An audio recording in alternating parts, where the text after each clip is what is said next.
Duneshah. My metric number is 277382. Now I'm going to talk about the nature. What is nature? Nature is all the nature occurring things on this planet. Nature is the animals, plants, events, processes, and products of the earth that are not made by people. It is the physical world and everything that lives in it. Nature is more than just a word for plants, animals, and habitats. She is a complex living organism that produces and nurtures life. That's why we call her Mother Nature. We may view ourselves as separate from nature, especially when we use words like man-made to describe something that is not natural. But this notion is far from the truth. Nature is an amazing system for providing constant source of energies and nutrients in a variety form to support many complex and diverse communities of thousands of species and their ecosystem. How nature works. There are 4 laws of ecology can help us to understand how nature works. First and foremost, everything is connected to everything else. Life relies on other life. Trees give us shelter from the weather. Bees pollinate plants. Plants give us oxygen. Our food crop comes from the environment. It's grown in the soil where water and nutrients provided using carbon dioxide from the air and energy from the sun. Secondly, everything must go somewhere. Waste does not simply disappear. Waste created from one process will end up in another process. Oxygen is the waste product from the plants when they create food during photosynthesis, and it's released back into the air and support life that breathes oxygen. Other than that, nature knows the best. Everything in the nature has a purpose and can be recycled into another form. Trying to improve or change the natural process always ends up having a negative effect. Adding fertilizer to make crops grow faster than nature can damage soil, microbes, and pollute waterways. Last but not least, there is no such thing as free meal. Every resource we take from the environment has a cost attached. The burning of fossil fuels provide power and transport, but the waste product increase the temperature of the atmosphere and decrease air quality by emitting harmful gases which can enter the food chain. Next, I'm going to talk about the 4 elements of nature. First and foremost, the earth. Earth is consist of rock and minerals which provide the soil to grow vegetation and support life. The 2 most common elements in the earth crust are oxygen and silicon. Because of this, the most abundant mineral in the earth crust is silica, more commonly known as sand. Second is water. The chemical formula of water is H2O, made of 2 hydrogen atoms and bonded to one oxygen atom.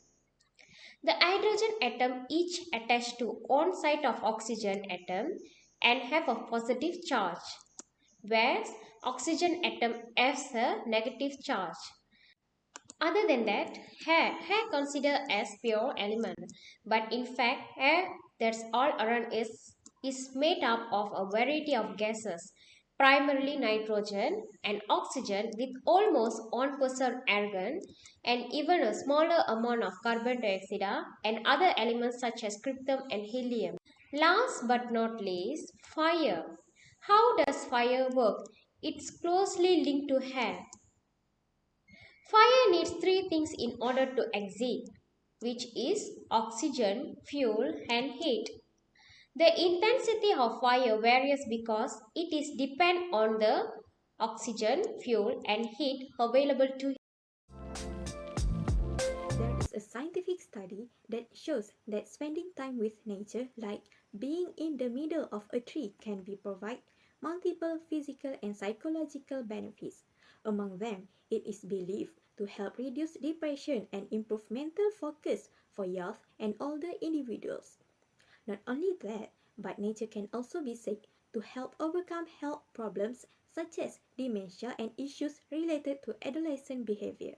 Based on the physical and mental health benefits to be gained, various environmentally based health programs have been developed. Among its prime examples are the variety of activities carried out at the National Arboretum in Westernburg. The 600-hectare Gloucestershire forest, under the care of Forestry England, is home to over 2,500 different tree species. For a period of more than 4 years, the forest has created community schemes for individual children with developmental problems as well as for the older adults facing stress problems. More than 5,000 individuals have participated in the course offered at the National Arboretum. Among them is learning the traditional skills of wood handicrafts and tasting tea made from various different trees and plants. According to the Arboretum community official Karen Price, the course feedback received was encouraging.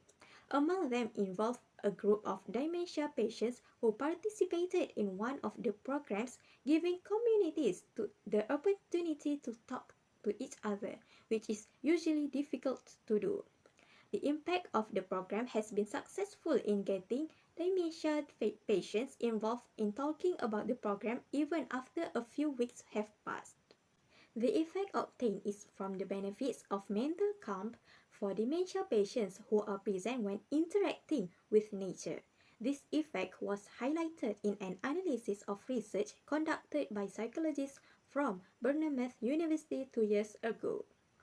In a research report published in the journal Dementia, it states that nature can be improve mood, behavior, and mental comprehension processes, improve motor function, and stimulate the sense.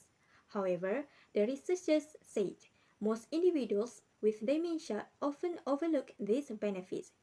This situation occurs because they stop visiting natural places such as forests because they are worried that they will get lost or get confused. In a separate course under the Arboretum's Nurture by Nature programs, it offers courses to underprivileged youth and individuals struggling with difficult family circumstances.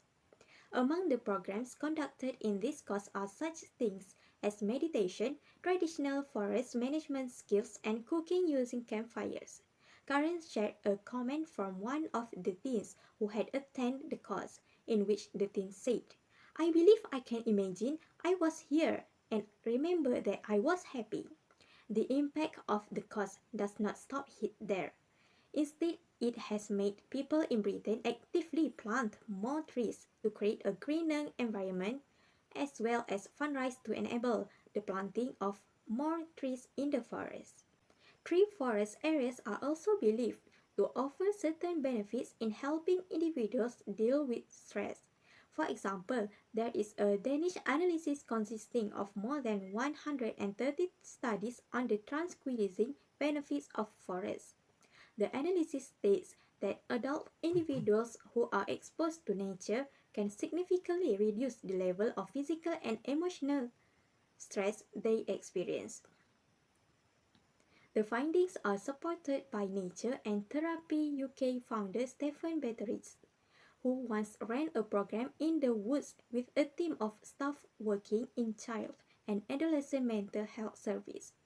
Among the activities performed in the program involve walking along the road while doing mind and focus exercises to connect participants with nature.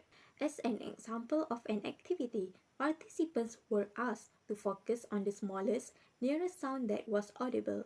After that, they are asked to try to hear sounds or things further away. According to Stephen, who is also a psychotherapist and psychology lecturer at Plymouth University, this activity has a strong impact on highly depressed individuals. It can help them to regain composure and focus.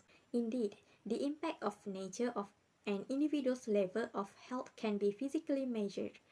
For example, in a study done in 2010, there were 280 healthy respondents who walked through woods or trees and had significantly lower levels of stress hormones. In fact, according to the journal Environmental Health and Preventive Medicine, they also have low blood pressure and pulse rates. In another study published in the Journal of Biological Regulators and Hemostatic Agents in 2008, it was found that female individuals who visited the forest would find higher benefits in an increase in white blood cells that fight infections. The physicians who conducted the study were of the opinion that the increase was not only due to the condition of the respondents who felt less stressed, but it also involves the immune systems that store as they breathe in air that contain natural forest substance known as phytoncides. Phytoncides are microkiller chemicals released by trees as a defense against infections. Researchers believe that when an individual is exposed to this substance, it will also indirectly strengthen the body's immune system. There are many other studies that can prove the goodness of nature to human beings, both physically and mentally. However, in the end, it is up to the individual. Neither the benefits nor the benefits offered are likely to be available if you do not have the initiative to do so. It all starts with yourself. That goodness will not come down from heaven alone. Let's start to get back closer to nature. Put aside all gadgets and enjoy God's creation. Give your body a chance to breathe fresh air again. Who knows, maybe you will be more energetic afterwards. Good luck.